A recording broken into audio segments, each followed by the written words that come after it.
Everyone, welcome back to my channel.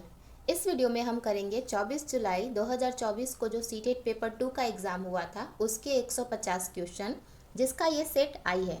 इसमें हम लोग सीटीपी, सोशल साइंस, हिंदी और इंग्लिश के टोटल क्वेश्चन करेंगे एक्सप्लेनेशन के साथ। तो शुरू करते हैं पार्ट 1 बाल विकास और शिक्षा शास्त्र का। इसका पहला क्वेश्चन है, प्रगतिशील शिक्षा में बच्चों को किस तरह देखा जाता है। तो प्रगतिशील जो शिक्षा होती है उसमें बच्चों को ज्ञानवर्धक और अर्थ की रचना करने वाले के रूप में देखा जाता है। तो इस क्वेश्चन का आंसर हो जाएगा ऑप्शन नंबर 3। प्रगतिशील शिक्षा जो है यह एक शैक्षिक आंदोलन है जो पारंपरिक शिक्षण विधियों के विरोध में है और यह अनुभव पर ज़्यादा जोर देता है और बच्चों की प्रतिभा के विकास पर ध्यान केंद्रित करता है। प्रगतिशील शिक्षा में छात्रों की सक्रिय भागीदारी को भी सुनिश्चित करता है।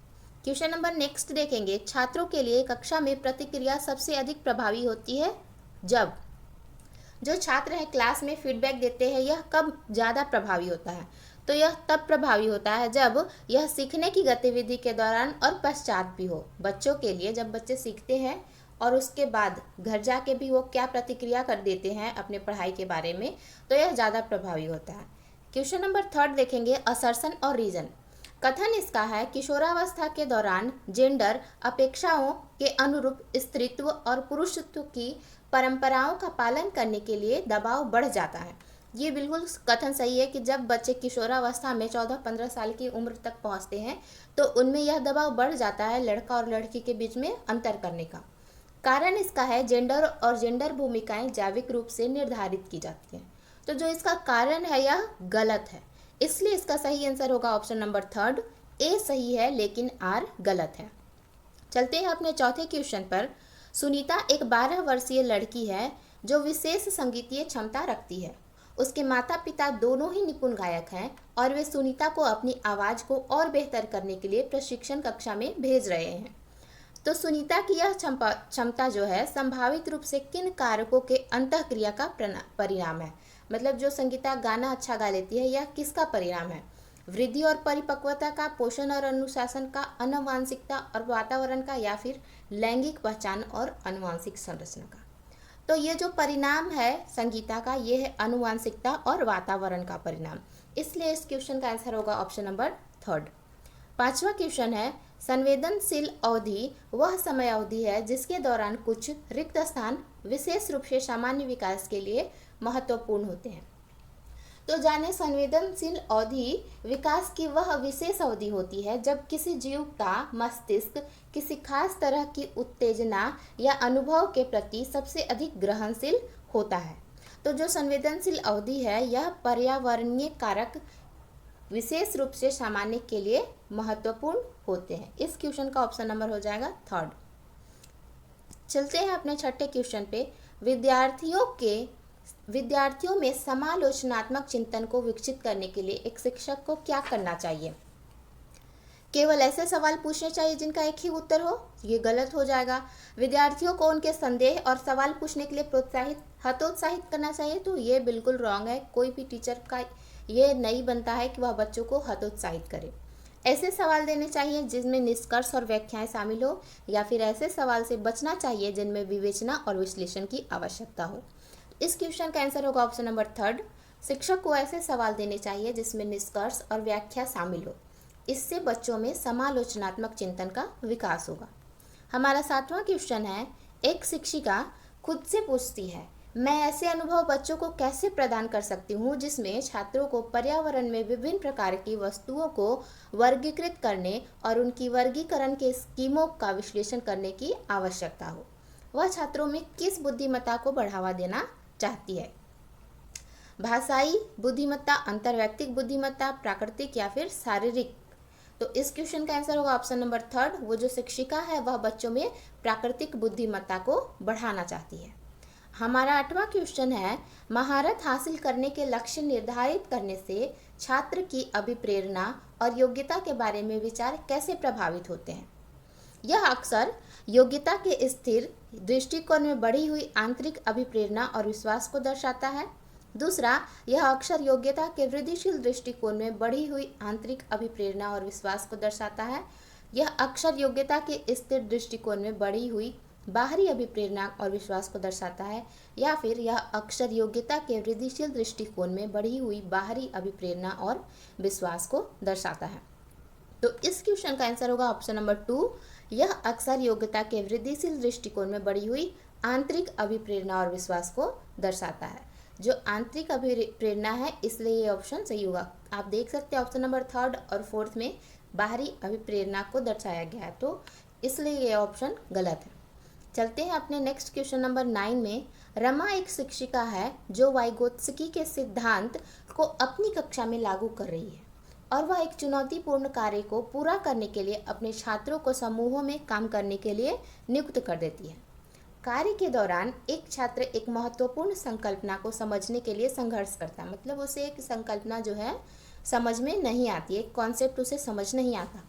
रमा के लिए इस छात्र की मदद करने का सबसे प्रभावी तरीका क्या होगा? रमा उस बच्चे की मदद कैसे कर सकती है?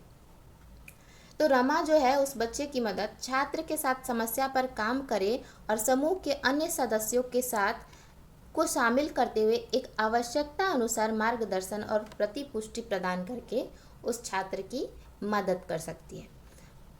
नेक्स्ट क्वेश्चन है हमारा क्वेश्चन नंबर 10 असर्शन और रीजन का है, कथन और कारण। इसका कथन है शिक्षकों को विद्यार्थियों के बीच बहस, चर्चा और सहयोग को प्रोत्साहित करना चाहिए। तो ये ऑप्शन हमारा सही है। कारण इसका है ज्ञान उत्पादन एक निष्क्रिय प्रक्रिया है और सामूहिक गतिविधियों में संलग्नता अर्थपूर्ण अधिगम में बाधा डालता है। तो ये जो कारण है यह गलत हो जाएगा, क्योंकि यहाँ पे ज्ञान उत्पादन को एक निष्क्रिय प्रक्रिया बता दिया गया है। इसलिए इस क्वेश्चन का जो आंसर होगा वो होगा ऑप्शन नंबर 3। ए सही है लेकिन आर गलत है। क्वेश्चन नंबर 11 है भावनाओं, व्यक्तित्व और सामाजिक संबंधों में परिवर्तन और स्थिरता किस विकास में शामिल है? तो भावना और व्यक्ति का व्यक्तित्व और सामाजिक संबंध, ये जो विकास है किस विकास में शामिल है? तो ये हमारा आता है मनोसामाजिक विकास के अंतर्गत। इस क्वेश्चन का आंसर हो जाएगा ऑप्शन नंबर 3। 12वां क्वेश्चन है छात्रों के विविध समूहों को पूरा करने के लिए निम्नलिखित में से कौन सा सांस्कृतिक रूप से उत्तरदायी शिक्षण का सही वर्णन करता है? सुविचारित, अनुकूलित, विभेदित या फिर मानकीकृत? तो सांस्कृतिक रूप से जो उत्तरदायी शिक्षण है वह है सुविचारित, अनुकूलित और विभेदित। तो इस क्वेश्चन का आंसर हो जाएगा ऑप्शन नंबर 3, पहला, दूसरा और तीसरा दोनों ही। 13वां क्वेश्चन है हमारा असर्शन और रीजन। कथन है स्कूलों को उस ढांचे के भीतर कार्य करना चाहिए जो तैयार उत्पाद और सीखने के परिणामों का आकलन करते हैं। कारण है सीखना पक्के तौर पर अनुक्रमिक और पदानुक्रमिक है। तो इस क्वेश्चन का जो सही आंसर है वो है चौथा, ए और आर, कथन और कारण दोनों ही गलत हैं। 14वां क्वेश्चन है लेव वाइगोत्स्की के अनुसार भाषा और विचार के बीच में क्या संबंध है? तो लेव वाइगोत्स्की के अनुसार जो भाषा है और विचार ये दोनों ही विकास की जटिल विनिमय प्रक्रियाएं हैं। 15वां क्वेश्चन है निम्नलिखित में से कौन सा सही सुमेलित युग्म है? पहला, मानदंड संदर्भित मूल्यांकन विशिष्ट विषयों का महारत शामिल है। मानक जो संदर्भित मूल्यांकन है यह साथियों के प्रदर्शन की तुलना करता है। रचनात्मक मूल्यांकन यह निर्धारित करता है कि छात्र कक्षा के पहले और बाद में क्या करे, और योगात्मक मूल्यांकन इनमें पेपर पेंसिल परीक्षण के साथ गैर लिखित व्यवहारों के विस्तृत विवरण शामिल है। तो हमें बताना है कि कौन सा युग जो है सही सुमेलित है। तो इसका जो सेकंड है मानक संदर्भित मूल्यांकन साथियों के प्रदर्शन की तुलना करता है, ये ऑप्शन हमारा सही हो जाएगा, ये बिल्कुल सही सुमेलित है। रचनात्मक मूल्यांकन के बारे में बात करें तो रचनात्मक मूल्यांकन सीखने की प्रक्रिया के दौरान होता है और इसका उद्देश्य छात्रों की समझ को बेहतर बनाना तथा सुधार के लिए मार्गदर्शन प्रदान करना है। और योगात्मक मूल्यांकन जो है यह किसी अवधि या पाठ्यक्रम के अंत में होता है और इसका उद्देश्य सीखने की उपलब्धि का मूल्यांकन करना होता है। 16वां क्वेश्चन देखते हैं निम्नलिखित में से क्या दृष्टिबाधित विद्यार्थियों को कक्षा में भागीदार लेने में बाधा डालता है? मीन्स ऐसे बच्चे जो आँख से देख नहीं सकते उनको क्लास में कौन से दिक्कत आ सकते हैं, किससे उनको क्लास में बाधा होगी? इलेक्ट्रॉनिक रूप से प्रारूपित व्याख्यान प्रतिलेखन, मुद्रित पाठ्य पुस्तकें, उभरी हुई रेखाचित्र, ग्राफिक सामग्री। तो इन सब में जो सेकेंड ऑप्शन है मुद्रित पाठ्य पुस्तक, प्रिंटेड टेक्स्ट बुक को से उन लोग को दिक्कत होगी क्योंकि वो देख नहीं सकते हैं। तो प्रिंटेड किताबें पढ़ नहीं सकते हैं वो और समझ भी नहीं सकते, इसलिए ये जो ऑप्शन है हमारा ऑप्शन नंबर 2 ये सही हो जाएगा। इसमें यही पूछा है कि किस चीज़ से उन लोगों को क्लास में भागीदारी लेने में दिक्कत होगी, तो ये जो मुद्रित पाठ्य पुस्तक है यही है हमारा सही आंसर हो जाएगा। 17वां क्वेश्चन है, लॉरेंस कोलबर्ग ने बच्चों के नैतिक विकास का अध्ययन करने के लिए किस विधि का प्रयोग किया है? तो जो लॉरेंस कोलबर्ग हैं उन्होंने बच्चों के नैतिक विकास का अध्ययन करने के लिए बच्चों के सामने नैतिक दुविधाएं रखना और अनुक्रियाओं का समालोचन करने की विधि का प्रयोग किया है। नैतिक विकास आप समझ सकते हैं, ऐसे भी याद कर सकते हैं कि नैतिक विकास का अध्ययन करने के लिए लॉरेंस कोलबर्ग ने नैतिक दुविधाएं रखना और अनुक्रियाओं की समालोचना करने की विधि का प्रयोग किया है। नेक्स्ट क्वेश्चन हमारा 18 है, रचनावादी शिक्षण विद्यार्थियों को किसकी ओर ले जाता है? जो रचनावादी कॉन्स्ट्रक्टिविस्ट टीचिंग है वह विद्यार्थियों को किस ओर ले जाता है?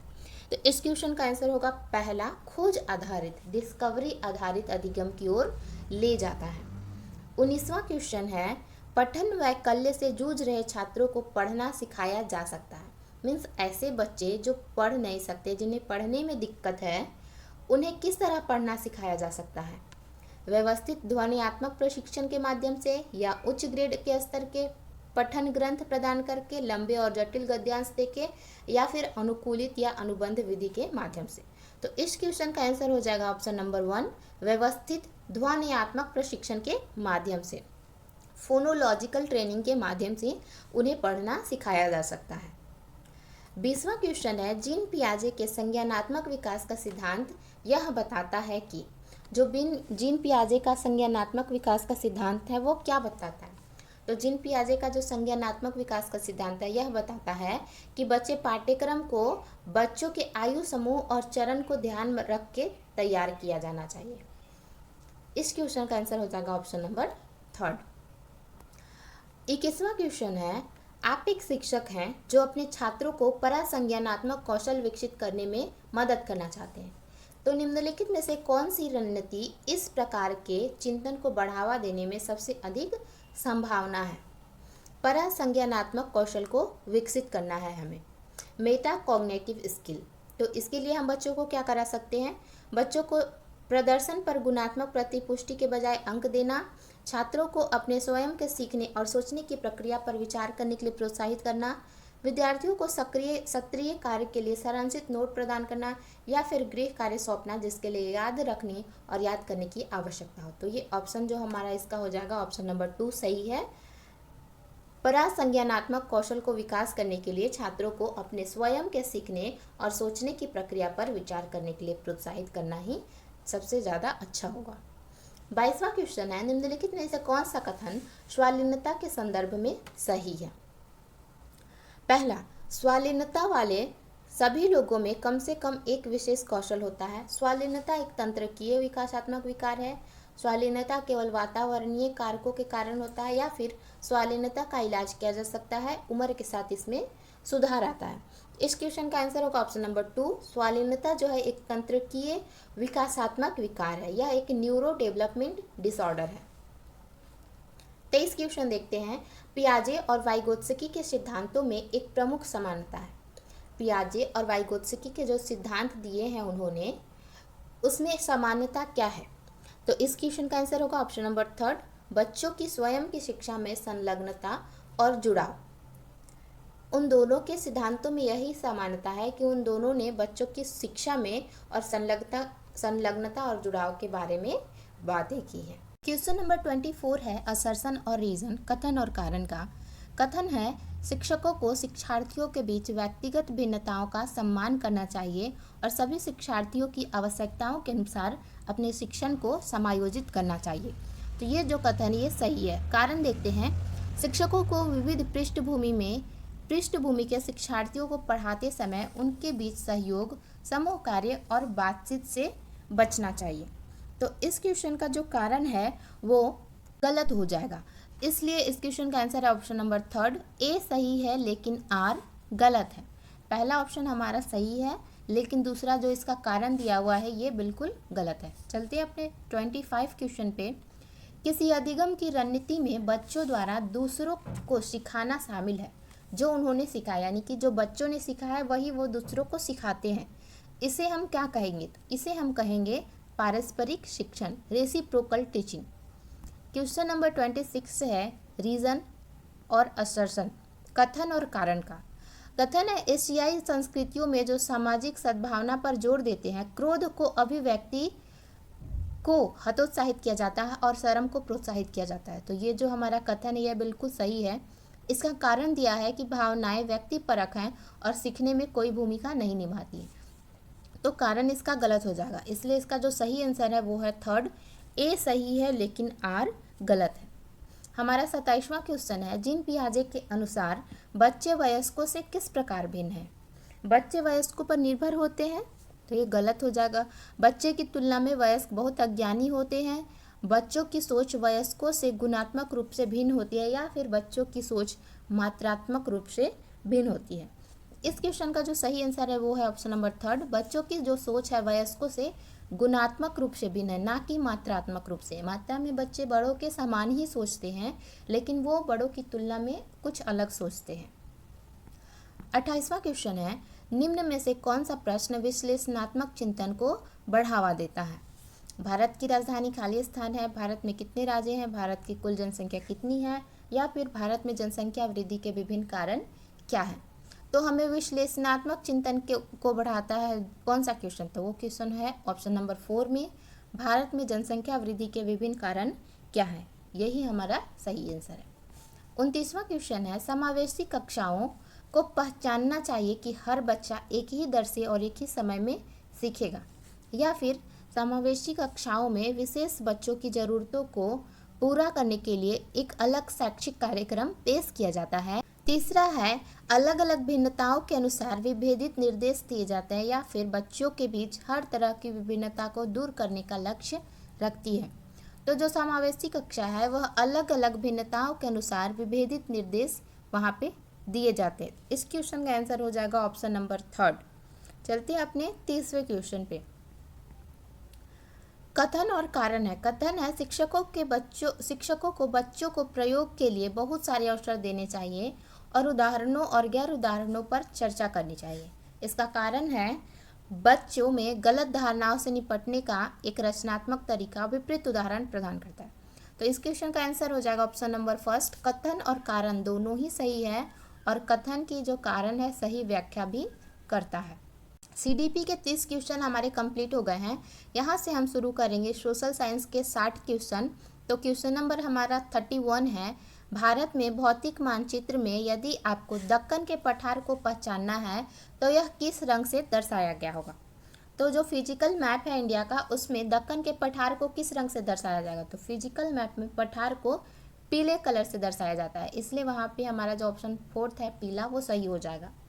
अगर मैं बताऊं आपको तो फिजिकल मैप में नीले कलर से पानी को दर्शाया जाता है, हरा कलर से मैदानी भाग को दर्शाया जाता है, भूरे कलर से ऊंचाई या पहाड़ वाले क्षेत्र को दर्शाया जाता है, पीला कलर से पठार, लाल कलर से प्रमुख राजमार्ग तथा काले कलर से सड़क और रेल मार्ग और पुल को दर्शाया जाता है। क्वेश्चन नंबर 32 है, निम्नलिखित में से मृदा अपरदन और छिन्नता को नियंत्रित करने के उपायों का चयन कीजिए। मृदा अपरदन को नियंत्रित किन से किया जाता है? मल्च बनाकर, अति चराई से, वेदिका फार्म से और बीज की फसल उगाना से। मतलब अति चराई से तो हम नहीं बचा सकते मृदा अपरदन को। अगर हम किसी क्षेत्र में ज़्यादा पशुओं को चराते हैं तो वहाँ पे मृदा अपरदन होगा। मल्च बनाकर हम मृदा अपरदन को रोक सकते हैं, वेदिका फार्म बनाकर भी मृदा अपरदन को रोका जा सकता है, और बीज की फसल उगाकर भी मृदा अपरदन को रोका जा सकता है। तो इस क्वेश्चन का आंसर हो जाएगा ऑप्शन नंबर A, C और D। ऑप्शन नंबर 2 में है तो 2 ही हमारा सही आंसर होगा। क्वेश्चन नंबर 33 है, पृथ्वी की गतियों के बारे में निम्नलिखित कथनों A तथा B पर विचार कीजिए तथा सही विकल्प का चुनाव करिए। पहला कथन है कि पृथ्वी का अपने अक्ष पर घूमना घूर्णन कहलाता है, तो ये बिल्कुल सही है। दूसरा है कि पृथ्वी का एक काल्पनिक रेखा है जो अपनी कक्षीय सतह के 33.5 कोण पर डिग्री का कोण बनाता है। तो ये क्वेश्चन ये ऑप्शन हमारा बिल्कुल गलत है। इसका पहला सही है, इसलिए ये ऑप्शन 1 सही हो जाएगा, केवल एक सही है। क्वेश्चन नंबर 34 है, अकबर ने निम्नलिखित में से किन सरदारों को वतन जागीर दिया था? तो अकबर ने सिसोदिया राजपूतों को वतन जागीर दिया था। ऑप्शन नंबर 3 सही हो जाएगा। अकबर के बारे में आप जानिए। अकबर का जन्म 15 अक्टूबर 1542 को हुआ था और उन्होंने भारतीय उपमहाद्वीप के अधिकांश हिस्से में मुगल सत्ता का विस्तार किया था। उन्होंने 1556 से लेकर 1605 ईस्वी तक राज्य किया था। क्वेश्चन नंबर 35 है, ए और बी कथनों पर सर्वोच्चता के संदर्भ में विचार कीजिए और सही उत्तर का चयन करिए। कथन ए है, कंपनी में दावा किया कि उसका अधिकार सर्वोच्च नहीं था। और कथन बी है कि अपने हितों की रक्षा के लिए वह भारतीय रियासतों का अधिग्रहण करने या उनको अधिग्रहण करने की धमकी देने का अधिकार कंपनी अपने पास मानती थी। तो इस क्वेश्चन का जो आंसर होगा, ए कथन जो है ये बिल्कुल गलत है और कथन बी है जो वो सही है। इसलिए इस क्वेश्चन का आंसर है ऑप्शन नंबर 4, ए गलत है लेकिन बी सही है। 36 क्वेश्चन है, इसमें सही मिलान करना है। भेदभाव, असमानता, रूढ़िवादिता तथा पूर्व धारणा। तो जो भेदभाव है यह महिला को रोजगार की अनुमति नहीं है क्योंकि वह परिवार शुरू करिए, यह महिलाओं के साथ भेदभाव है। असमानता जो है, असमानता समान कार्य के लिए जब अलग वेतन दिया जाता है पुरुष और महिलाओं को तो वहाँ पे असमानता पैदा होती है। रूढ़िवादिता, तो लड़कियाँ खाना बनाने या फिर भोजन पकाने में अच्छी है, ये रूढ़िवादिता है। पूर्व धारणा जो है, पूर्व धारणा यही है कि ग्रामवासी अंधविश्वासी हैं। तो इस क्वेश्चन का जो सही है ऑप्शन वो है ऑप्शन नंबर 4, ए का 3, बी का 1, सी का 4 और डी का 2। क्वेश्चन नंबर 37 है, दिए गए कथन ए और आर पर विचार कीजिए तथा सही विकल्प का चुनाव कीजिए।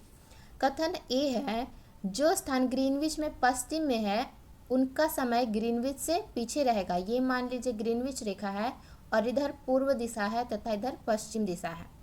तो यहाँ बोल रहा है कि जो स्थान ग्रीनविच के पश्चिम में है, इस तरफ है, उसका समय ग्रीनविच से पीछे रहेगा। तो ये बिल्कुल सही है। अगर ग्रीनविच में दोपहर के 1 बज रहे होंगे तो वहीं इधर अगर हम 4 घंटा बाद का समय देखें तो यहाँ सुबह के 9 बज रहे होंगे। यह समय जो है ग्रीनविच से पीछे रहेगा। दूसरा है, पृथ्वी पूर्व से पश्चिम की ओर चक्कर लगाती है तथा सूर्य पूर्व दिशा में जल्दी उगता है। तो जो इसका दूसरा कथन है वो बिल्कुल गलत है। पृथ्वी जो है पश्चिम से पूर्व की ओर चक्कर लगाती है, ना कि पूर्व से पश्चिम की ओर। इसलिए ए सही है और आर गलत, ऑप्शन नंबर 3। 38 क्वेश्चन देखेंगे। एक बड़े आधार और पतली चोटी वाली जनसंख्या पिरामिड दर्शाता है। ऐसे जनसंख्या पिरामिड जिसका आधार बहुत ही चौड़ा है लेकिन उसकी जो चोटी है यह बिल्कुल पतली है। तो यह क्या दर्शाता है? उच्च जन्म दर को दर्शाता है, ये सही हो जाएगा। वृद्ध आयु वर्ग में उच्च मृत्यु दर को दर्शाता है, ये भी सही हो जाएगा क्योंकि उम्र बढ़ते के साथ लोगों की मृत्यु हो रही है, तभी तो ये पिरामिड पतला हो रहा है। सी है कि तुलनात्मक रूप से अधिक युवा जनसंख्या, ये भी बिल्कुल सही है कि युवा जनसंख्या यहाँ पे अधिक है। और डी है कि शिशुओं में मृत्यु दर अधिक है, नहीं, यहाँ पे जो शिशु हैं इनकी मृत्यु दर अधिक नहीं है। तो ए, बी और सी, ऑप्शन नंबर 2 सही हो जाएगा। क्वेश्चन नंबर 39 है, निम्नलिखित युगलों का मिलान कीजिए और उपयुक्त विकल्प का चुनाव करिए। यहाँ पे शैल दिए हुए हैं, चट्टान, और उनकी उत्पत्ति और निर्माण के बारे में दिया हुआ है। आग्नेय शैल, अवसादी शैल और कायांतरित शैल। तो जो कायांतरित शैल है वह उच्च ताप और दाब के कारण बनता है। जो आग्नेय शैल है वो द्रवित मैग्मा होते हैं, पिघला हुआ मैग्मा। और जो अवसादी शैल होते हैं वो होते हैं हवा और जल आदि के द्वारा एक स्थान से दूसरे स्थान पर पहुंचाकर जमा किया गया। तो ए का हो जाएगा 3, ऑप्शन नंबर 3 में है ए का 3, बी का 1 और सी का 2। तो यही हमारा ऑप्शन बिल्कुल सही हो जाएगा। चलते हैं अपने क्वेश्चन नंबर नेक्स्ट में। क्वेश्चन नंबर हमारा 40 है, अमेजन बेसिन के बारे में निम्नलिखित में से कौन सा कथन सही है?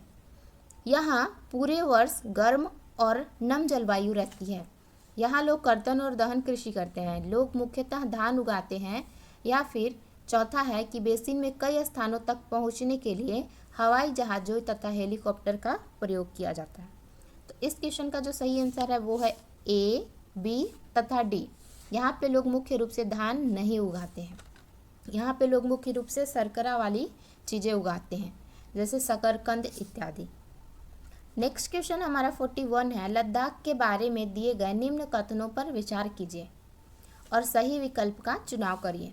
लद्दाख से होकर बहुत सारी नदियाँ बहती है, तो ये ऑप्शन सही है। अधिक ऊंचाई होने के कारण यहाँ की जलवायु अत्यधिक ठंडी है, ये भी सही है। हिमालय की वृष्टि छाया होने के बावजूद यहाँ पे उच्च वर्षा पाई जाती है, तो नहीं, लद्दाख में उच्च वर्षा दर नहीं पाई जाती। डी है कि यह क्षेत्र बर्फीले हवाओं और तेज जलाने वाले ताप का अनुभव करता है, तो ये भी ऑप्शन जो सही है। ए, बी तथा डी तीनों ही सही है। ए, बी तथा डी ऑप्शन नंबर 4 में है, तो ऑप्शन 4 हमारा सही हो जाएगा। क्वेश्चन नंबर 42 है, आरंभिक वर्षों में भारतीय राष्ट्रीय कांग्रेस ने अंग्रेजों के खिलाफ बहुत सारे आर्थिक मुद्दे उठाए। सही उत्तर का चुनाव करें। इनमें से सही कौन सा है, हमें उसका चुनाव करना है। पहला, कांग्रेस का कहना था कि भारत में ब्रिटिश शासन की वजह से ही गरीबी और अकाल पड़ रहे हैं। इसने मांग की कि लगान कम किया जाए और फौजी खर्चों में कटौती की जाए। इसने सिंचाई के लिए अधिक अनुदान की मांग की और इन्होंने मनोरंजन के खिलाफ आवाज़ उठाई। तो इन्होंने मनोरंजन के खिलाफ कुछ भी नहीं कहा था। इस क्वेश्चन का आंसर हो जाएगा ए, बी और सी। पहला, दूसरा और तीसरा सही है। ऑप्शन नंबर 3 हमारा सही आंसर है। चलते हैं क्वेश्चन नंबर 43 में। क्वेश्चन 43 है, निम्नलिखित में से कौन सा कथन अशोक के धम्म के बारे में सही है। पहला, इसमें किसी देवता की पूजा की आवश्यकता नहीं थी। इसमें किसी बलि कर्मकांड की आवश्यकता नहीं थी। धर्म के विचार बुद्ध के उपदेशों से प्रेरित थे। और डी है कि लोगों को धर्म की शिक्षा देने के लिए अशोक ने बौद्ध भिक्षुओं की नियुक्ति की थी। तो ये गलत है कि अशोक ने बौद्ध भिक्षुओं की नियुक्ति की थी। बाकी ये तीनों ऑप्शन ए, बी और सी सही हैं। इसलिए इस क्वेश्चन का आंसर होगा ऑप्शन नंबर 4, केवल ए, बी तथा सी। 44 क्वेश्चन है, नीचे दिए गए दो कथन ए और बी श्री नारायण गुरु के संदर्भ में हैं। उन्हें बताना है कि कौन सा सही और कौन गलत है। उनके अनुसार सारी मानवता एक ही जाति है। उन्होंने सभी गुरुओं में विश्वास रखने के लिए प्रेरित किया। तो ये गलत है कि उन्होंने सभी गुरुओं में विश्वास रखने के लिए प्रेरित किया। ऑप्शन नंबर ए सही है, केवल ए सही है, लेकिन बी गलत है। Option number 3। 45 क्वेश्चन है, अतीत में व्यक्तियों और वस्तुओं के संदर्भ में निम्नलिखित का मिलान कीजिए और उपयुक्त विकल्प का चुनाव कीजिए। बेरी गाजा क्या था, तो बेरी गाजा भरूच था। श्रेणी जो है शिल्पकार तथा व्यापारियों के संघ को कहा जाता था। एरेटाइन पत्र क्या होते थे, एरेटाइन पात्र होते थे मुहर लगे लाल चमकदार बर्तन। और गृहपति स्वतंत्र कृषक को कहा जाता था। तो डी का 3 दो ऑप्शन में है, ए का 2 ऑप्शन नंबर 1 में है, तो ऑप्शन नंबर 1 ही हमारा सही ऑप्शन है। चलते हैं नेक्स्ट क्वेश्चन नंबर 46 में। वायुमंडल की किस परत में वायु की बहुत पतली परत होती है। तो आप जानते हैं कि वायुमंडल में 5 परत होते हैं। सबसे निचला परत होता है क्षोभ मंडल, उसके ऊपर समताप मंडल, उसके ऊपर होता है मध्य मंडल, उसके ऊपर होता है आयन मंडल और उसके ऊपर जो होता है बहिर्मंडल होता है। जो आयन मंडल होता है वो सबसे गर्म होता है और जो समताप मंडल होता है स्ट्रेटोस्फीयर, इसमें हवाई जहाज उड़ते हैं। तो जिसमें वायु की सबसे पतली परत होती है वो होती है बहिर्मंडल में। तो हमारा ऑप्शन नंबर 2 सही हो जाएगा। 47 क्वेश्चन है, विविधता में एकता मुहावरा किसने दिया था। विविधता में एकता मुहावरा पंडित जवाहरलाल नेहरू ने दिया था। ऑप्शन 1। क्वेश्चन नंबर 48 है, निम्नलिखित में से कौन सा कथन 12वीं सदी की मंदिर निर्माण में प्रयुक्त शिल्प विज्ञान तकनीक के विषय में सही है। अधिरचना का भार शिखरों पर डाल दिया जाता था। निर्माण में बलुआ पत्थर व पत्थर के छोटे टुकड़ों का मिश्रण तेजी से प्रयोग हो रहा था। तो इस क्वेश्चन का जो आंसर होगा वो होगा ऑप्शन नंबर 4, ए और बी दोनों ही गलत है। अधिरचना का भार शिखरों पर डाल दिया जाता था, ये बात गलत है। 12वीं सदी में मंदिर वास्तुकला में अधिरचना का जो भार था वह पारंपरिक रूप से दीवारों पर और स्तंभों पर होता था, ना कि शिखर पर। और बनाने में बलुआ पत्थर का यूज होता था, लेकिन छोटे टुकड़ों का प्रयोग नहीं होता था। इसलिए ऑप्शन बी भी गलत है। क्वेश्चन नंबर 49 है, निम्नलिखित में से कौन सा ग्राम भोजक के लिए सही नहीं है। सबसे पहले हम जानेंगे कि ग्राम भोजक होता क्या था। ग्राम भोजक किसे कहते थे? तो ग्राम भोजक उस व्यक्ति को कहते थे जो गांव का प्रमुख होता था, जिसके पास बहुत सारी जमीन होती थी। वह अक्सर एक जमींदार होता था और वह गांव और राजा के बीच के मध्यस्थता का काम करता था और कभी कभी वह पुलिस तथा न्यायिक कार्य भी करता था। कर भी वसूलता था, राजा के लिए कर भी वसूलता था और उसके पास बहुत बड़ी ज़मीन होती थी, लेकिन वह खुद उस ज़मीन पर काम नहीं करता था बल्कि दूसरे लोग उसके ज़मीन पर काम करते थे। ये हम जान गए ग्राम भोजक के बारे में। अब बताना है कि इन चारों में से कौन सा सही नहीं है। अक्सर एक ही परिवार के लोग इस पद पर कई पीढ़ियों तक बने रहते थे, ये सही है। इनके ज़मीन पर इनके दास और मजदूर काम करते थे, ये भी सही है। गांव का कर वसूलने का काम राजा अक्सर इन्हें सौंप देते थे, ये भी सही है। तो चौथा जो है, ये न्यायाधीश और पुलिस का काम नहीं करते थे, इसलिए ये ऑप्शन गलत है। यह काम करते थे और यहाँ पूछा है कि कौन सा सही नहीं है, तो चौथा हमारा सही आंसर हो जाएगा। क्वेश्चन नंबर 50 है, निम्न में से कौन सा युग्म जो है सुमेलित है, बताना है। यहाँ पे कॉफ़ी और चाय दो फसलें दी हुई हैं और इनके लिए आवश्यक जलवायुवीय दशा दी हुई है। हमें बताना है कि कौन सा सही है। कॉफ़ी के लिए दशा है ठंडी और शुष्क जलवायु और चाय के लिए है गर्म जलवायु तथा उच्च वर्षा। तो ये दोनों ही जलवायुवीय दशा जो है इन दोनों ही फसलों के लिए नहीं है, इसलिए इसका आंसर होगा ऑप्शन नंबर 4, ना तो ए और ना ही बी। कॉफ़ी और चाय दोनों को ही उत्पादन के लिए गर्म तथा आर्द्र जलवायु की आवश्यकता होती है और वर्षा दर कम से कम 150 से लेकर 200 के बीच सेंटीमीटर के बीच होनी चाहिए। क्वेश्चन नंबर 51 है, भूतपूर्व रियासत श्रेणी लागू थी कब लागू थी? स्वतंत्रता के समय, केवल 1947 और 48 के आसपास, तो नहीं, केवल 47-48 के आसपास नहीं। दूसरा ऑप्शन है कि 1947-48 और 1956 के बीच, जब उन्हें प्रशासनिक इकाइयों के रूप में मान्यता मिली। तो ये क्वेश्चन हमारा ऑप्शन जो है सही हो जाएगा कि जो भूतपूर्व रियासत श्रेणी थी, इस दौरान उन्हें प्रशासनिक इकाइयों के रूप में मान्यता मिली थी। भूतपूर्व रियासत के बारे में हम जाने तो रियासत उसे कहते थे वह क्षेत्र जहाँ पे भारतीय राजा या महाराजा राज करते थे और वह ब्रिटिश साम्राज्य के प्रत्यक्ष रूप से हिस्से में नहीं था।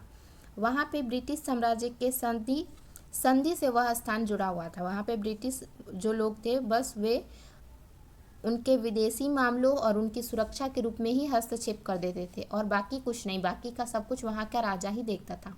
तो ऐसे जगह को रियासत कहा जाता था। और जो भूतपूर्व रियासत श्रेणी थी वह 1947 से 48 और 1956 के बीच लागू थी, जब रियासतों को प्रशासनिक इकाइयों के रूप में मान्यता दी गई। क्वेश्चन नंबर 52 है, 19वीं सदी के औपनिवेशिक भारत में लड़कियों को घर पर ही पढ़ाया जाता था, क्यों? तो इसका कारण था कि वे पढ़ाई के साथ साथ घरेलू काम भी कर सके और लोग मानते थे कि वे सार्वजनिक स्थानों पर जाकर बिगड़ जाएंगी। तो इस क्वेश्चन का होगा ऑप्शन नंबर 1, ए और बी। नेक्स्ट क्वेश्चन हमारा 53 है, निम्नलिखित में से कौन केसरी नामक अखबार, जो ब्रिटिश शासन का कट्टर आलोचक बन गया था, का संपादक था? तो केसरी अखबार के जो संपादक थे वो थे बाल Gangadhar Tilak, option number 2। Question 54 है, मैच द फॉलोइंग, निम्नलिखित सही जोड़ियों का मिलान करना है। पृथ्वी के मंडल एक तरफ दिए हुए हैं और एक तरफ उनकी विशेषता। स्थल मंडल, जल मंडल, वायुमंडल और जैव मंडल, इनकी विशेषता क्या है? तो जो स्थल मंडल है वह चट्टान और खनिजों से बना हुआ है, तो ए का हो जाएगा दूसरा। जल मंडल, तो जल मंडल जो है जल के विभिन्न स्रोतों को कहा जाता है। वायुमंडल कहते हैं वायु की पतली परत को, और जैवमंडल कहते हैं जहाँ पे पादप और जीव जंतु सभी रहते हैं। तो या इस क्वेश्चन का जो सही आंसर है ऑप्शन नंबर 2 है, ए का दूसरा, बी का तीसरा, सी चौथा और डी फर्स्ट। नेक्स्ट क्वेश्चन 55 है, नीचे दो कथन ए और बी दिए गए हैं 19वीं शताब्दी में चमड़े का काम करने वालों के संदर्भ में। हमें उन दोनों को ही पढ़ना है और सही विकल्प का चयन करना है। ए है, पहले विश्व युद्ध के दौरान सेना के लिए जूतों की ज़बरदस्त मांग पैदा हो गई थी। तो ये बिल्कुल सही है। जब पहला विश्व युद्ध हो रहा था उस समय सैनिकों के लिए बहुत ही ज़्यादा जूतों की ज़रूरत पड़ती थी। बी है सामान्य जातियों के गरीब लोगों ने इस अवसर को देखा और सेना हेतु जूते आपूर्ति के लिए तैयार हो गए। तो जो बी ऑप्शन है ये बिल्कुल गलत है। सामान्य जाति के गरीब लोगों ने इस अवसर का फायदा नहीं उठाया। तो जो सही आंसर होगा ए सही है लेकिन बी गलत है, option number third. Question number 56 है मुगल राजस्व व्यवस्था जिसमें हर फसल के लिए राजस्व दर की अलग सूची बनाई गई उसे हम क्या कहते हैं? उसे कहा जाता था जब्त। वहाँ पे हर फसल के लिए अलग राजस्व दर बनाई गई थी। क्वेश्चन नंबर 57 हम देखेंगे भारत में केंद्रीय सरकार कार्यालयों के खुलने का समय सुबह 9 बजे है। तो चेन्नई के पास क्रमशः 80 डिग्री पूर्व देशांतर तथा ईटानगर के पास 92.45 डिग्री पूर्व देशांतर 92 डिग्री 45 मिनट पूर्व देशांतर के पास स्थित केंद्रीय सरकार कार्यालयों के खुलने का समय क्या होगा? तो जो भारत का मानक समय है वो 82.5 डिग्री है, ठीक है। तो अगर इसके अनुसार भारत के कार्यालय सुबह 9 बजे खुलते हैं केंद्र सरकार के, तो 80 डिग्री पूर्व पे क्या 80 डिग्री पूर्व 82.5 से 80 डिग्री पूर्व जाने में हमें 10 मिनट का एक्स्ट्रा समय लगेगा। तो 10 मिनट पहले का समय होगा चेन्नई के पास, वहाँ के ईटानगर में कार्यालय खुलने का समय। तो इस क्वेश्चन का आंसर होगा ऑप्शन नंबर थर्ड, क्रमशः सुबह के 8:50 तथा सुबह के 9:41। क्वेश्चन नंबर 58 है सरकार ने ऐसे कानून पारित किए हैं जिसने उन संगठनों में बालवाड़ी अनिवार्य किया है जहां महिला कर्मचारियों की संख्या 30 से अधिक हो। बालवाड़ी के बारे में मैं आपको बताऊं, बालवाड़ी केंद्र एक ऐसी केंद्र है जो छोटे बच्चों को एक सुरक्षित और पोषण युक्त वातावरण प्रदान करता है जब उनके माता पिता या अभिभावक काम पर होते हैं। यह कारखाना अधिनियम 1948 के अनुसार है। कोई भी संस्थान जहाँ पे 30 से ज़्यादा महिला कर्मचारी काम करती हैं वहाँ पे ये क्रेच सुविधा को सरकार ने लागू किया है।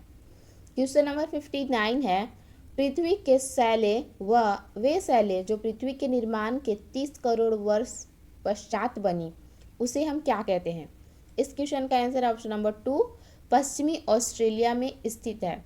वह चट्टान जो 30 करोड़ साल के बाद बने हैं वो पश्चिमी ऑस्ट्रेलिया में स्थित है।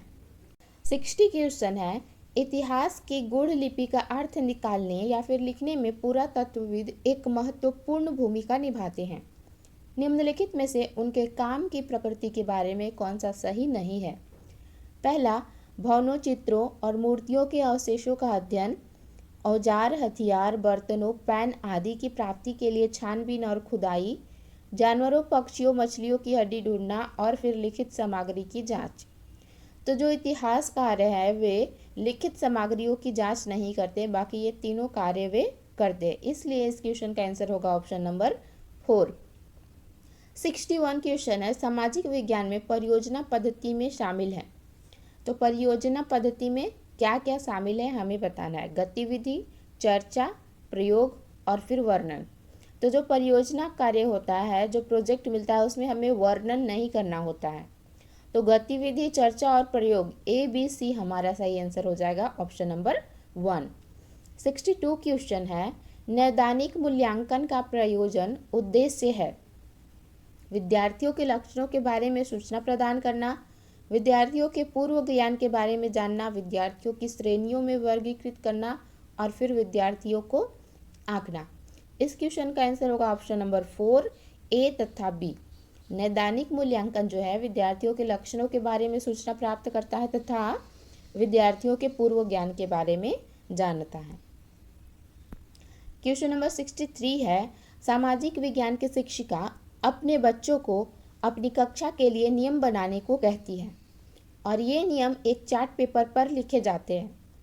सभी बच्चे इन नियमों का पालन की सहमति देते हैं। यह चार्ट कक्षा में चिपका दिया जाता है ताकि इसे संदर्भ के तौर पर प्रयोग में ला सके।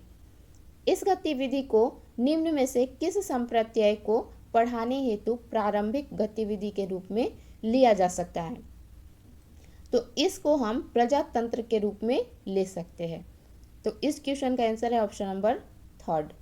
क्वेश्चन नंबर हम 64 देखेंगे। अभिकथन और तर्क है सामाजिक विज्ञान ने तथ्यों से वस्तुगत एवं क्रमबद्ध प्रकार मार्ग से निपटने हेतु अपने स्वयं की विशिष्ट विधियां विकसित की हैं। तो ये बिल्कुल सही है। तर्क देखते हैं। प्राकृतिक विज्ञान से भिन्न सामाजिक विज्ञान में लोकप्रिय भावनाओं के दबाव से तथ्यों के अवलोकन एवं विश्लेषण को पृथक करना कठिन है। तो इसका तर्क जो है ये भी सही है। इस क्वेश्चन का आंसर होगा ऑप्शन नंबर 1। ए और आर दोनों ही सही हैं तथा आर ए की सही व्याख्या भी करता है। क्वेश्चन नंबर 65 है, लोकतंत्र को दर्शाने हेतु निम्नलिखित में से किसका प्रयोग किया जा सकता है? लोग समान और स्वतंत्र हैं, लोग धनी और समृद्ध होते हैं, लोग संघर्ष को दूसरों की तुलना में बेहतर तरीके सुलझाते हैं, और चौथा है सरकार अधिक जवाबदेह और तर्कसंगत है। तो इस क्वेश्चन का आंसर है ऑप्शन नंबर, यहाँ पे ऑप्शंस जो दिए हुए हैं ये बिल्कुल सही मैच नहीं है। इस क्वेश्चन का आंसर मैं आपको बताती हूँ कि लोकतंत्र को दर्शाने हेतु लोग समान और स्वतंत्र हैं, ये बिल्कुल सही है, ए सही है इसका। बी जो है लोग धनी और समृद्ध होते हैं, सभी लोग ऐसा नहीं होते, इसलिए बी रॉन्ग हो जाएगा।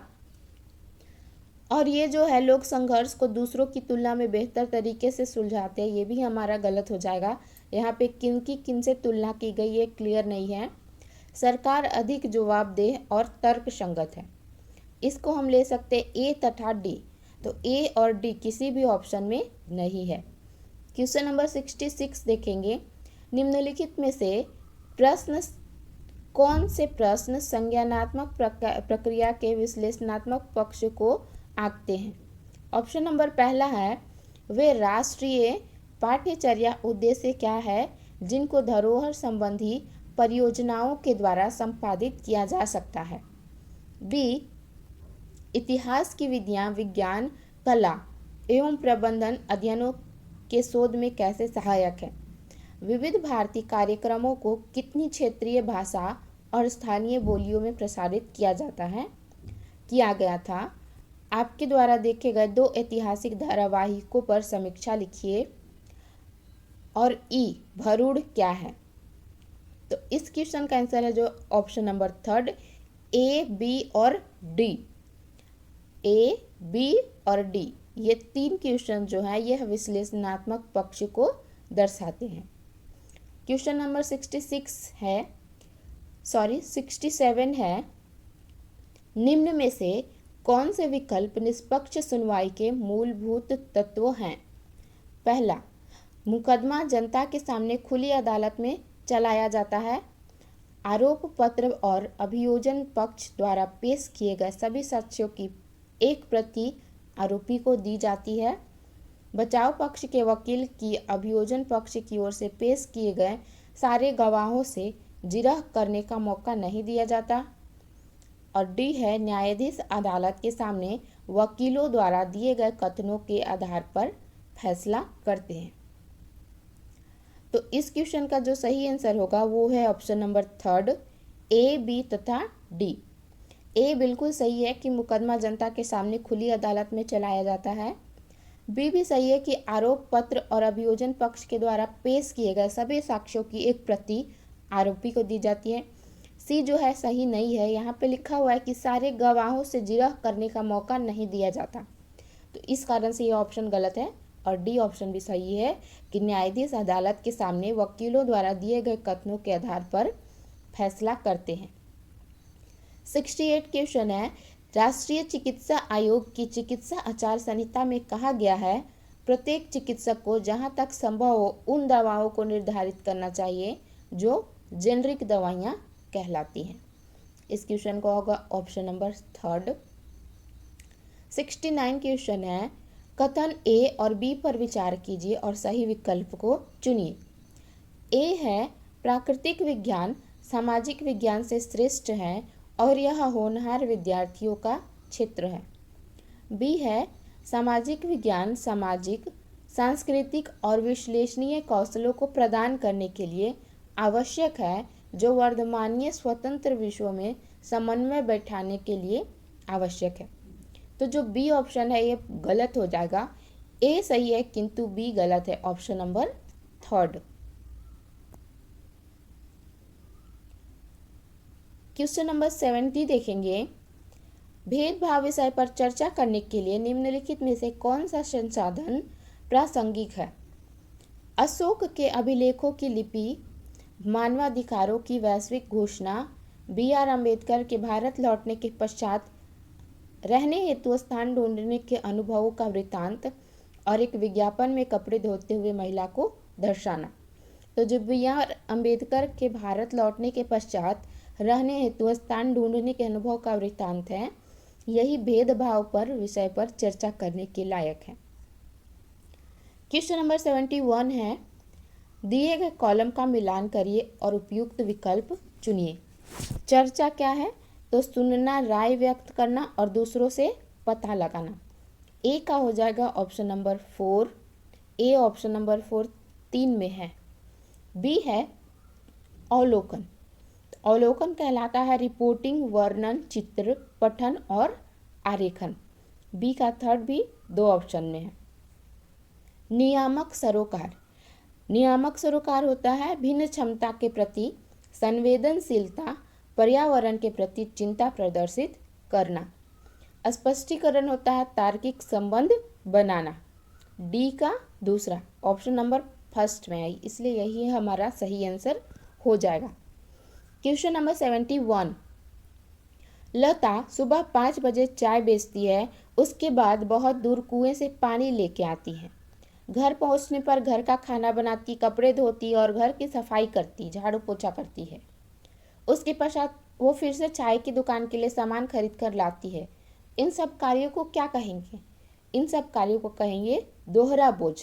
क्वेश्चन 73 है, सामाजिक विज्ञान के मूल्यांकन रूपरेखा के निर्माण में शिक्षकों की भागीदारी महत्वपूर्ण मानी जाती है। ए, समसामयिक घटनाओं और प्रचलित परिवर्तनों को समाकलित करने के लिए पाठ्यचर्या और मूल्यांकन को केवल विषय केंद्रित बनाने एवं पाठ्यचर्या के दायरे को सीमित करने के लिए। तो ये गलत हो जाएगा। केवल शिक्षकों को एक संसाधन के रूप में इस्तेमाल कर समय, श्रम और धन की बचत करने के लिए नहीं, शिक्षक के अनुभवों के इस्तेमाल के द्वारा शिक्षकों को के स्तर के अनुरूप आवश्यक परिवर्तन करने के लिए। तो ये भी गलत हो जाएगा। इस क्वेश्चन का जो सही आंसर है वो है फर्स्ट, केवल ए। 74 क्वेश्चन है, कथन और कारण। कथन है कि विद्यार्थियों को कक्षा में प्रश्न पूछने हेतु प्रोत्साहित किया जाना चाहिए। तो ये बिल्कुल सही है। कारण है कि यह अंतर्मुखी विद्यार्थियों को खुलने में सहायता करेगा। तो इस क्वेश्चन का आंसर होगा ऑप्शन नंबर फर्स्ट। ए और आर दोनों सही है तथा ए की आर सही व्याख्या भी करता है। 75 क्वेश्चन है, कथन और कारण। कथन है कि नैतिक मूल्य पढ़ाए भी जा सकते हैं और इसका कारण ये है कि सामाजिक विज्ञान वह विषय है जिसमें सभी आधारभूत मूल्य पढ़ाए जा सकते हैं। तो ये गलत हो जाएगा। कारण ए सही है और आर गलत, ऑप्शन नंबर थर्ड। 76 क्वेश्चन है कि कक्ष की दीवारों पर भारतीय संविधान में उद्धृत मौलिक अधिकारों के और कर्तव्यों को लिखा गया है। यह बच्चों को मुख्यतः क्या सिखाता है? किसके द्वारा सिखाता है? तो इसका आंसर होगा ऑप्शन नंबर फर्स्ट, अवलोकन। 77 क्वेश्चन नंबर देखेंगे, निम्न में से क्या एक परियोजना कार्य छात्रों को प्रामाणिक वास्तविक दुनिया की समस्या समाधान के द्वारा अर्जित किया जा सकता है? पहला, समालोचनात्मक सोच कौशल का विकास। दूसरा है विषयी ज्ञान और कौशल में सुधार, रचनात्मक और नवीनता में वृद्धि, और चौथा है सहयोग और टीम वर्क को बढ़ावा देना। यहाँ पे पूछा है कि परियोजना कार्य जिससे छात्र को प्रामाणिक और वास्तविक दुनिया की समस्या समाधान के द्वारा अर्जित कर सकते हैं। तो इस क्वेश्चन का आंसर होगा पहला, समालोचनात्मक सोच कौशल का विकास। क्वेश्चन नंबर 78 है, सामाजिक विज्ञान में एक अच्छी तरह से तैयार किया हुआ पोर्टफोलियो को उद्देश्यपूर्ण और व्यवस्थित होना चाहिए। विद्यार्थी के नियमित कार्यों व गतिविधियों को दर्शाना चाहिए। मुख्यतः रिपोर्ट कार्ड बनाने पर केंद्रित होना चाहिए। ये गलत हो जाएगा। विद्यार्थी के कार्यों का लंबे समय का संग्रह होना चाहिए। तो ये बिल्कुल सही है। इस क्वेश्चन का आंसर होगा ऑप्शन नंबर ए, बी तथा डी, ऑप्शन 4। क्वेश्चन नंबर 79 है, आप अपने क्षेत्र के भूकंप पीड़ित व्यक्तियों की वास्तविक व सही स्थिति के बारे में जानकारी एकत्र करने के लिए किस विधि का प्रयोग करेंगे? तो इसके लिए हम सर्वेक्षण विधि का प्रयोग करेंगे, ऑप्शन नंबर 2। 80 क्वेश्चन नंबर है, निम्न में से कौन सी मूल्यांकन विधि सबसे ज़्यादा उपयुक्त होगी जबकि छात्र छोटे छोटे समूहों में काम कर रहे हैं और अलग अलग छात्रों का जो है अलग अलग मूल्यांकन करना हो? तो हर एक छात्र का जब हमें अलग अलग मूल्यांकन करना हो, इसके लिए हमारे लिए जो होगा मौखिक प्रस्तुतिकरण, ये बिल्कुल सही हो जाएगा, और पोर्टफोलियो। तो इस क्वेश्चन का आंसर होगा ऑप्शन नंबर 3, सी तथा डी। क्वेश्चन नंबर 81 है, भारतीय संविधान के अनुसार इस प्रकार का आरक्षण समानता के अधिकार का उल्लंघन नहीं है। किस प्रकार का आरक्षण? समान अवसर सुनिश्चित करने के लिए किसी के साथ विशेष व्यवहार करना, तो ये बिल्कुल सही हो जाएगा, यह उल्लंघन नहीं है। कोई निचले जात का SC कास्ट का व्यक्ति है, अगर उसके साथ हमें समान अवसर सुनिश्चित करने के लिए कोई विशेष व्यवहार करना पड़ रहा है, तो यह समान जो संविधान का उल्लंघन नहीं कहलाएगा। नेक्स्ट ऑप्शन भी देख लेते हैं कि जिन राज्यों से प्रतिनिधि चुन कर आते हैं उन राज्यों को लोगों को नौकरी देना, तो ये जो है समानता नहीं होगी। भाई भतीजावाद के आधार पर रोजगार सुनिश्चित करना, ये भी गलत हो जाएगा। राजनेताओं के सगे संबंधियों को नौकरी देना, ये भी गलत हो जाएगा। क्वेश्चन नंबर 82 है, निम्नलिखित में से कौन आलोचनात्मक चिंतन कौशल को विकास करने के अवसर प्रदान करता है? आलोचनात्मक चिंतन कौशल, पहला है कि शाहजहानाबाद में मुगल शहर तैयार करने में यमुना ने क्या भूमिका निभाई? दूसरा है कि प्रेस वार्ता का क्या प्रयोजन है, सरकार क्या कर रही है, इस पर सूचना प्राप्त करने में प्रेस वार्ता किस प्रकार आपकी सहायता करता है? सी है कि निर्दर्शी उदाहरणों के साथ बाजार में अंतर करिए। एक लोक सेवक के लिए यह आवश्यक है कि वह राजनीतिक रूप से तटस्थ हो। और ई, जल की उपलब्धता बस्ती प्रतिरूप को प्रभावित करने का मुख्य कारक है। इस क्वेश्चन का आंसर होगा ए, बी, डी और ई। ये सारे जो हैं आलोचनात्मक चिंतन कौशल को विकसित करते हैं, सी को छोड़कर। सी है कि निर्दर्शी उदाहरणों के साथ बाजारों में अंतर कीजिए।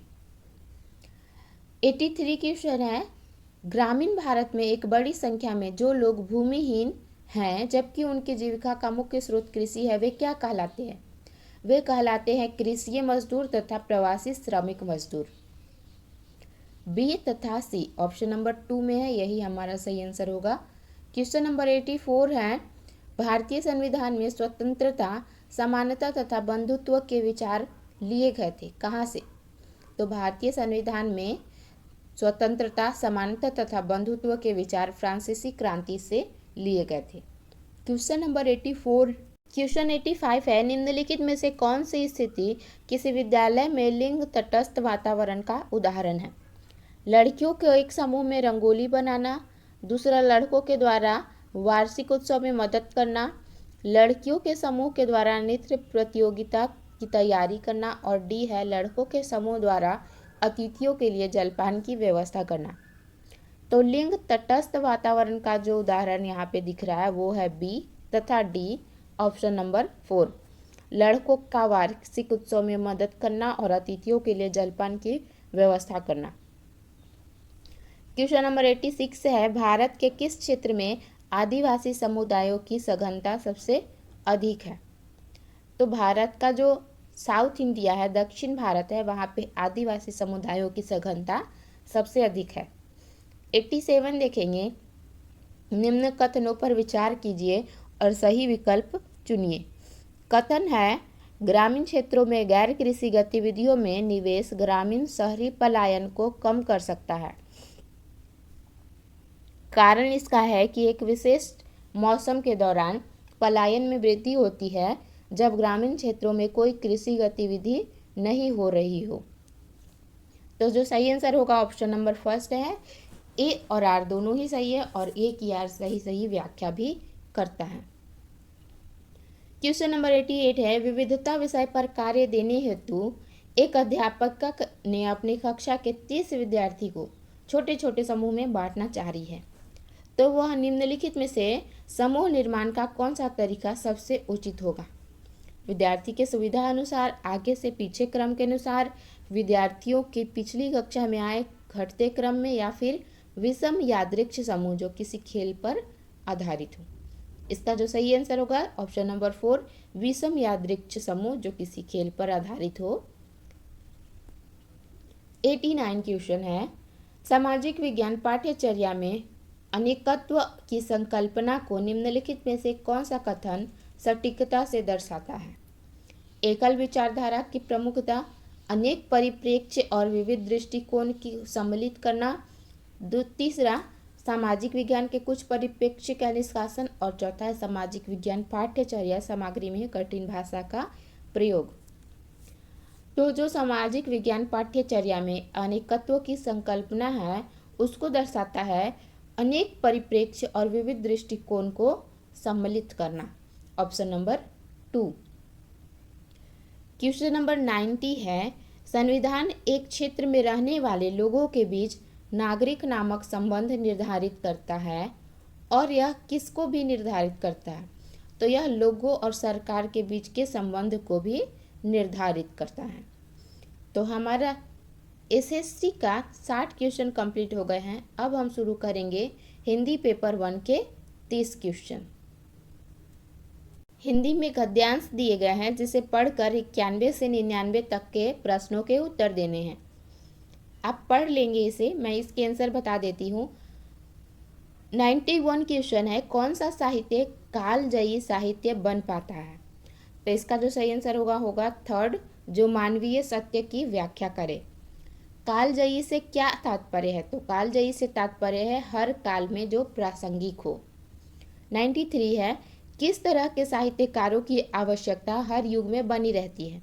तो जो समाज को जागरूक करती हैं। 94 क्वेश्चन है, साहित्यकारों ने समाज की किस स्थिति की पहचान करने का प्रयास किया है? तो साहित्यकारों ने पतन की ओर जाते हुए समाज की पहचान करने का प्रयास किया है। गद्यांश के अनुसार साहित्य में किस तरह की चिंता झलकती है? तो साहित्य में मूल्यों के बिखरने की चिंता झलकती है। 96 है कि विशृंखलित में प्रत्यय कौन सा है?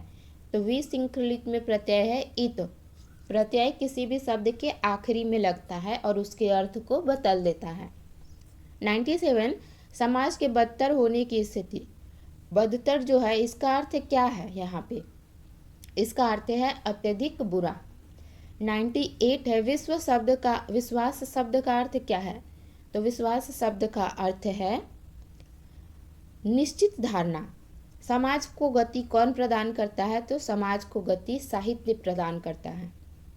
नेक्स्ट है, एक पद्यांश दिया गया है, इसे पढ़कर 5 प्रश्नों के उत्तर देने हैं। 100 से लेकर 105 तक 6 प्रश्नों के उत्तर देने हैं।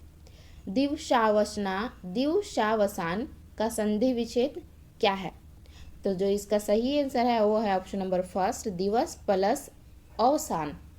पद्यांश में किसका चित्रण हुआ है? तो पद्यांश में प्रकृति का चित्रण हुआ है।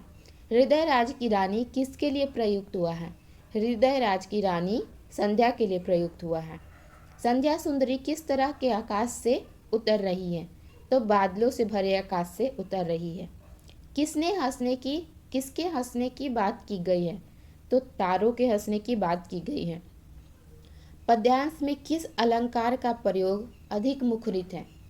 तो पद्यांश में मानवीकरण अलंकार का जो प्रयोग है वह ज़्यादा मुखरित है। अलंकार जो है काव्य या भाषा को सुंदर और प्रभावशाली बनाने के लिए प्रयोग किए जाते हैं। अलंकार 2 प्रकार के होते हैं, शब्द अलंकार और अर्थ अलंकार। यहाँ से अब हमारा शुरू होता है 15 क्वेश्चन जो कि हिंदी के शिक्षा शास्त्र से होगा। क्वेश्चन नंबर 106 है, अध्यापकों, शिक्षार्थियों और सामग्री पर टेस्ट और आकलन का प्रभाव क्या कहलाता है? इसका आंसर जो है ऑप्शन नंबर 2, भाषा परीक्षण का प्रभाव कहलाता है। 107 विद्यालयों को योगात्मक द्विभाषावाद का अनुसरण करना चाहिए, क्योंकि यह बच्चे की संस्कृति और भाषा को महत्व देता है। भाषागत कार्य 108 क्वेश्चन है कि भाषागत कार्य जैसे स्वर शैली, तान, बलाघात और लय को क्या कहा जाएगा? तो इसे छंद शास्त्र कहा जाएगा। 109 क्वेश्चन है कि भारत में भाषाओं के बारे में कौन सा कथन सही नहीं है? भारत के संविधान के अनुसार अंग्रेजी सह राजकीय भाषा है, ये गलत हो जाएगा। हम ये बिल्कुल सही है कि अंग्रेजी जो है सह राजकीय भाषा है। भारत के संविधान की 8वीं अनुसूची के अनुसार 22 भाषाएं हैं, ये भी सही है। संस्कृत आधुनिक भारतीय भाषा है, तो नहीं, संस्कृत जो है हमारी प्राकृतिक भाषा है। हिंदी भारतीय उपमहाद्वीप की लोक भाषा है, तो ये भी सही हो जाएगा। तो जो यहाँ पे पूछा था कौन सा सही नहीं है, तो ऑप्शन नंबर 3।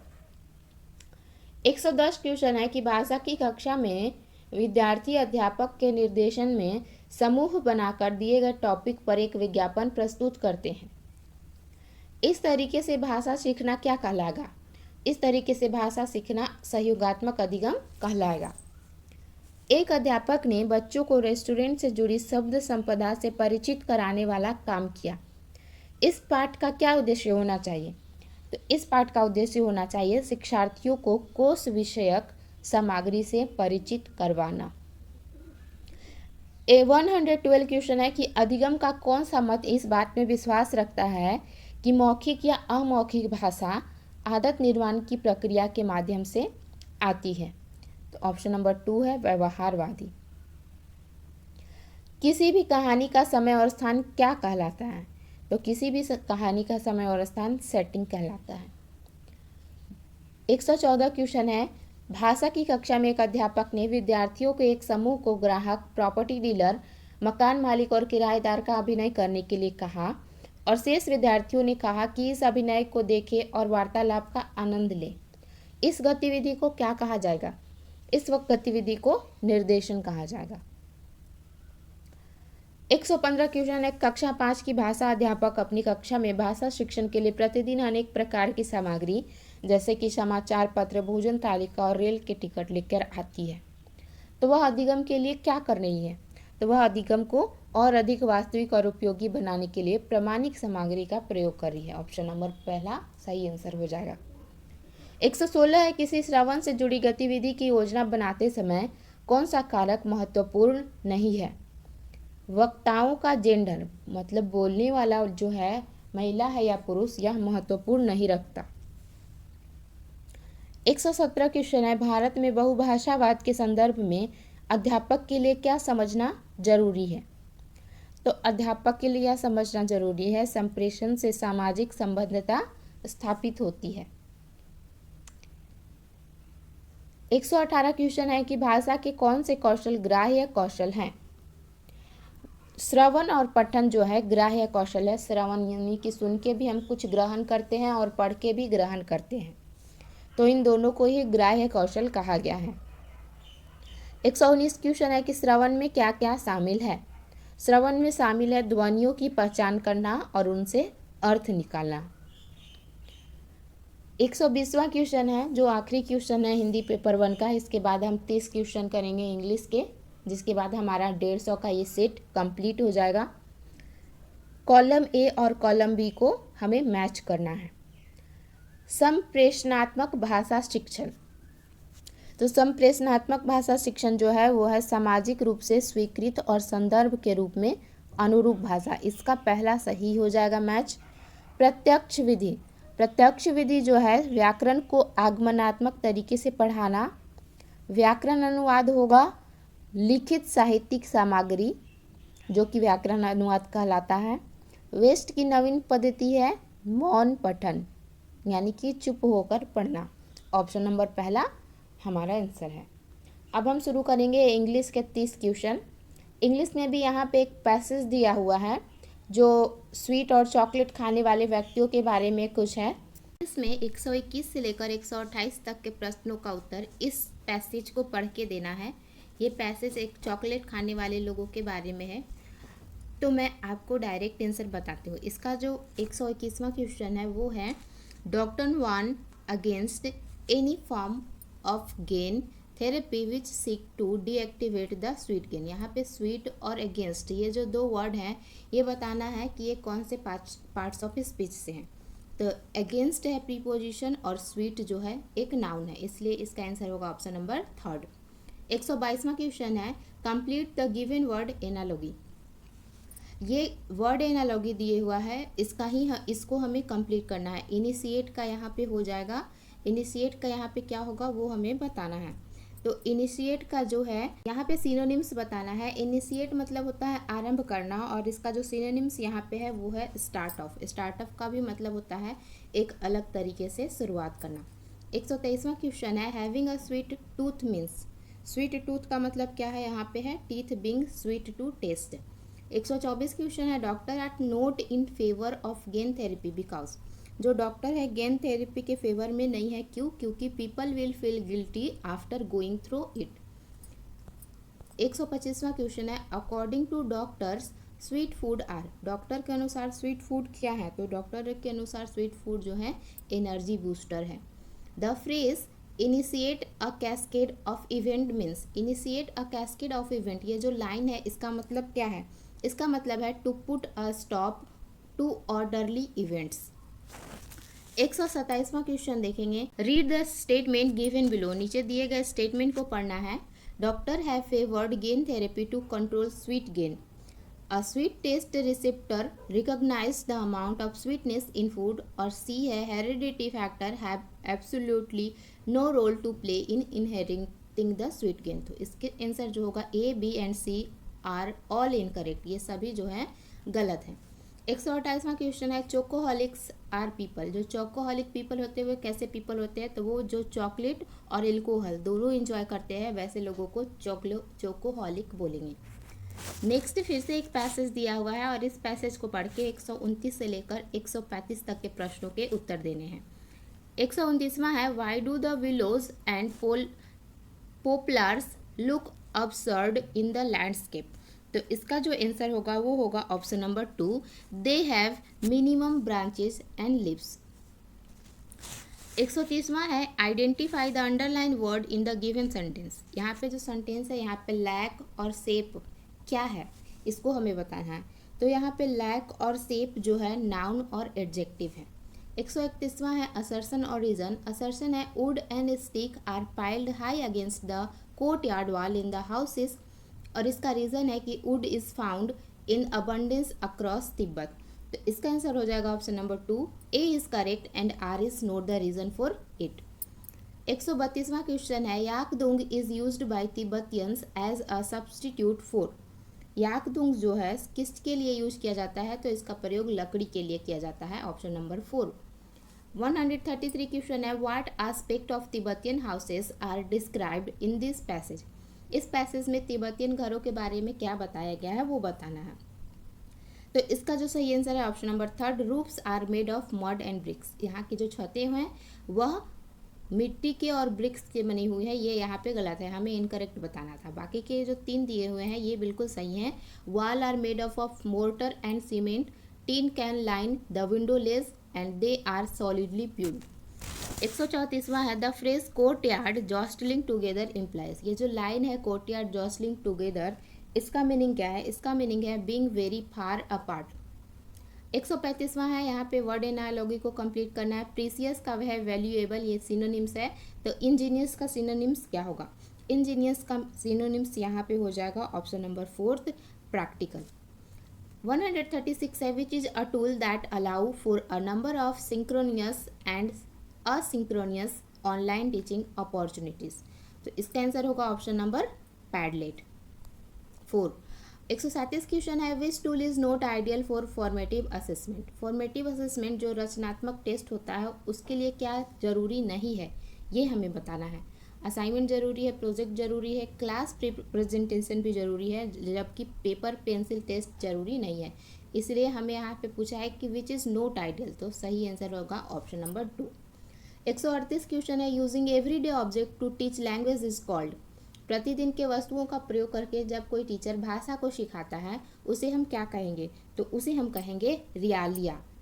139वां है India's language in education policy 3 language formula. Bharat का जो त्रिसूत्र तीन भाषा सूत्र फॉर्मूला जो है इसमें अटेम्प्ट टू प्रमोट क्या क्या है, multi language education, monolanguage education, bilanguage education with the focus on Hindi, mother tongue based multilingual.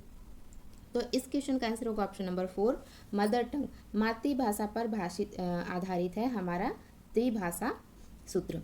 140वां question है what is not true about top down processing. जो टॉप डाउन प्रोसेसिंग है इसके बारे में क्या सत्य नहीं है। टॉप डाउन प्रोसेसिंग जो है यह एक संज्ञानात्मक प्रक्रिया है जहां पूर्व ज्ञान, अपेक्षाएं और संदर्भ संवेदी जानकारी की व्याख्या को प्रभावित करते हैं और यह अनिवार्य रूप से मस्तिष्क द्वारा नई जानकारी को समझने के लिए पहले से ज्ञात जानकारी का उपयोग करना है। तो इस क्वेश्चन का आंसर होगा option number 4 listener need to understand every word. Top down जो प्रोसेसिंग है वहाँ पे लिसनर सुनने वाले को हर एक शब्द को समझना होता है। 141वां है when is international mother language day celebrated. अंतर्राष्ट्रीय मातृभाषा दिवस कब मनाया जाता है, तो 21 फरवरी को मनाया जाता है, ऑप्शन नंबर 3। 142वां क्वेश्चन है identify the type of email you would write if you were writing to a colleague who is your friend. अगर आप अपने दोस्त को कोई ईमेल भेज रहे हैं तो उसे किस टाइप का ईमेल भेजेंगे, तो उसे हम इनफॉर्मल ईमेल भेजेंगे। 143वां क्वेश्चन है assessment done throughout the teaching learning process to clarify student learning and understanding is called. Learning and understanding कहलाता है option number 1 assessment for learning. 144 question देखेंगे in a second language class a teacher played audio on health is wealth. दूसरी कक्षा के class में जो teacher है health is wealth पे एक ऑडियो चलाते हैं। He then distributed handouts and ask the student to tick the correct answer from the given option. और फिर बच्चों को एक एक पेज देते हैं जिसमें उन्हें कुछ प्रश्नों के उत्तर को टिक करना है। The objective of the lesson was enable the learner. पहला क्या है कि to hear the lesson, to engage the learner with a task, to listen any analyse the idea और टू मेमोराइज द लेसन। तो इस question का answer होगा option number 2 to engage the learner with a task. 145वां question है what is not true about error in language learning. Language learning में कौन सा इसमें सत्य नहीं है बताना है। तो इस क्वेश्चन का आंसर है option number 1 error hinder the language learning process. 146वां है creativity in language education is. Language education में भाषा शिक्षा में क्रिएटिविटी क्या है, तो भाषा शिक्षा में क्रिएटिविटी है open ended classroom task which allow for different interpretation and answer. 147 question है learner should be exposed to language and error are evidence that learning is taking place by advocated by cognitivist. 148 question देखेंगे which one of the following statement are correct. Dyslexia is a reading disorder. Dyslexia पठन विकार है तो ये बिल्कुल सही है। Dysgraphia is writing disorder ये भी बिल्कुल सही है। यहाँ पे सेम चीज़ है कि डिस्ग्राफिया इज रीडिंग डिसऑर्डर ये गलत हो जाएगा और डिसलेक्सिया जो राइटिंग डिसऑर्डर है ये गलत हो जाएगा। तो ए और बी ऑप्शन नंबर है 3rd में ए बी आर करेक्ट, तो यही हमारा सही आंसर हो जाएगा। 149 क्वेश्चन है Rita a government school teacher. Rita एक गवर्नमेंट टीचर है uses visual devices and language games to teach English of class 6 student which principle of teaching is Rita applying. तो यहाँ पे रीता जो है principle of motivation and interest को अप्लाई कर रही है। 150वां क्वेश्चन है जो आखिरी क्वेश्चन है इस सेट का what is a short story which has animal as the main character and teaches and explicit moral called. इस क्वेश्चन का आंसर होगा फेबल। इसका मतलब यहाँ पे ये है कि पशुओं की जो छोटी छोटी कहानियाँ बच्चों को सुनाई जाती है उसे हम क्या कहते हैं, तो उसे हम फेबल कहते हैं। तो ये हमारा 150 क्वेश्चन का सेट यहाँ पे कंप्लीट हो गया है। अब हम 2023 के दिसंबर में जो सीटेट का पेपर हुआ था पेपर 2 का उसके सेट को 150 क्वेश्चन को करेंगे। अगर आपको ये वीडियो अच्छी लगी हो तो इसे लाइक करें, दोस्तों के साथ शेयर करें और अगर आप मेरे चैनल पर हैं तो इसे सब्सक्राइब करें। Thanks for watching. मिलते हैं अपने नेक्स्ट वीडियो में